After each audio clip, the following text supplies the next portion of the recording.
all of this leads to what we do with this knowledge and information. And that's really what I started to focus on, lately, not lately, since 2005, working on slave species of God. But at the same time, while I was researching the Sumerian clay tablets and all the other translations, and just, my God, this is unbelievable. We have the physical evidence here in South Africa, and then discovering the origins of money. And go, whoa, the whole Sumerian kings lists, and the kings lists tell us about the primordial kings before the flood, and then how long they lived, 28,000 years here and 14,000 years there and 43,000 years there. And in total, 240 something thousand years that these kings lived before the flood. And then the flood came, and then all other stuff started to happen. But what I realized is in those Sumerian kings lists, is in between the lines, they tell us how these first priest kings that were appointed by the gods, I assume the Anunnaki, became the first kings on earth that created the royal bloodline. So now we know where the royal bloodline comes from. We know its origins.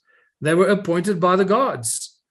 And they were probably larger. They were probably hybrids between humans and the gods. So they had more power, they had more ability, they were bigger, they were stronger. And they had fierce weapons. They had powerful weapons with which they could smite the people.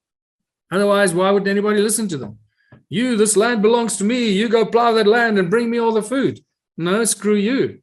But if I said, if you don't do that, I'm going to smite you, which they did. They said, if you don't do this, you'll be smited. And they did a lot of smiting. So people feared them. Mm-hmm. And then we learn about that they started to build their temples that were impenetrable, and from the temples they made the laws and the rules.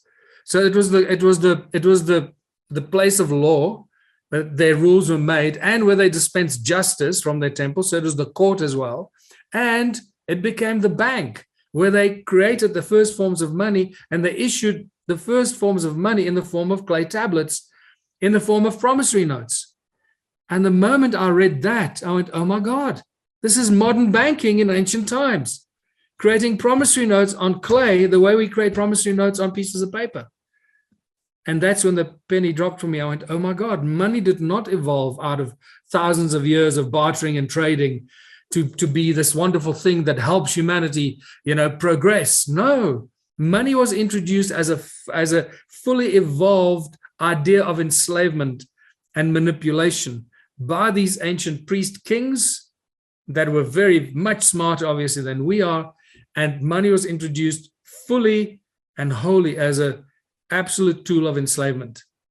And that's when I realized, oh my God, we need to do something about this money structure, because it's just a slavery system.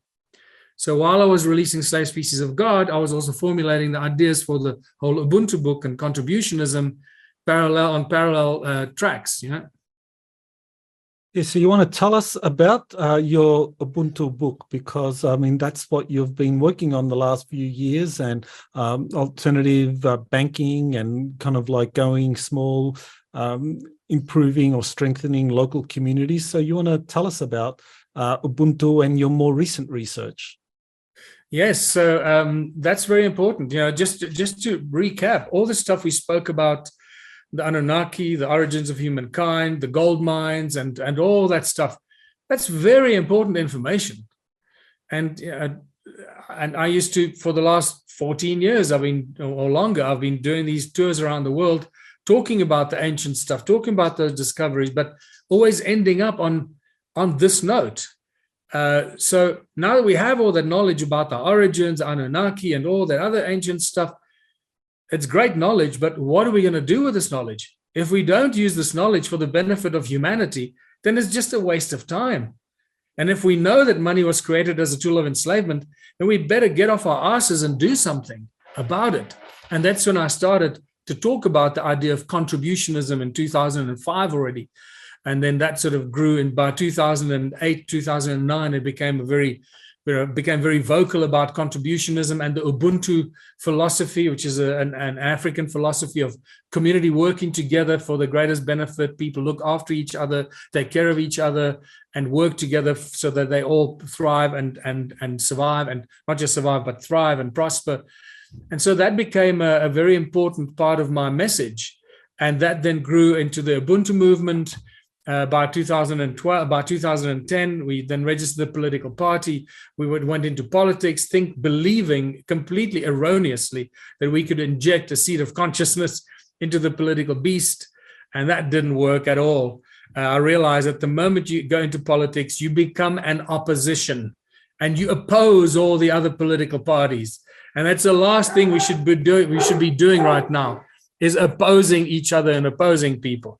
Just enjoy the dogs barking in the background.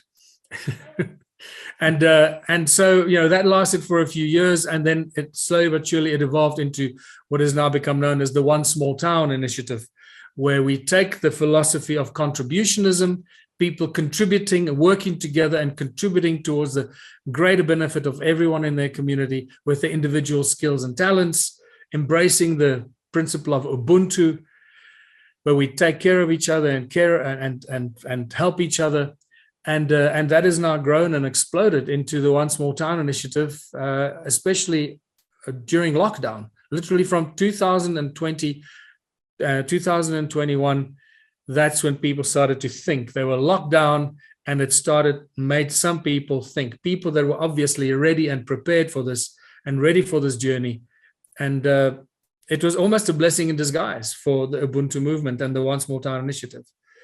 And now we have about 40 ambassadors around the world in about 20 countries. We have at least, I think, 15 small town initiatives. Our most exciting initiative is the one in Lebanon, of all places, unbelievable. Our ambassador in Lebanon, Fayez Mukarem, has performed absolute miracles. We're about to launch our first One Small Town in the USA. This happened last week. We have several in South Africa. We have in Wales, in New Zealand, in Canada, oh my God, I can't even think. So it's just happening all over the world now. It's an idea whose time has come, because people realize that we can't just sit and wait for someone to come and save us. We have to save ourselves.